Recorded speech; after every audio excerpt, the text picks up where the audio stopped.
পশ্চিম বর্ধমান জেলার আসানসোলের বারাবণী থানার চরণপুর খোলামুখ কয়লা খনিতে ধস।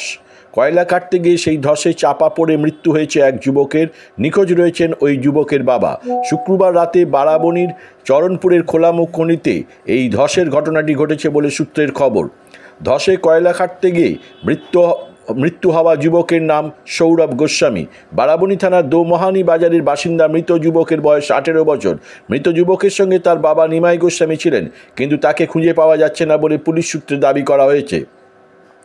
শনিবার সকালে বারাবণী থানার পুলিশ যুবকের দেহ খোলামুখ কয়লা খনি থেকে উদ্ধার করে ময়নাতদন্তের জন্য আসানসোল জেলা হাসপাতালে পাঠায়। খবর পেয়ে পরিবারের সদস্যরা জেলা হাসপাতালে আসেন। খোলামুখ কয়লা খনিতে এই ঘটনার পরে গোটা এলাকায় আতঙ্কের সৃষ্টি হয়েছে। পুলিশ জানায়, ঠিক কী ঘটনা ঘটেছে তা তদন্ত করে দেখা হচ্ছে।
এইটাতেই ঢুকতে গিয়ে কয়লা কাটছিল, সেই টাইমে তার চাপা পড়ে মৃত্যু হয়।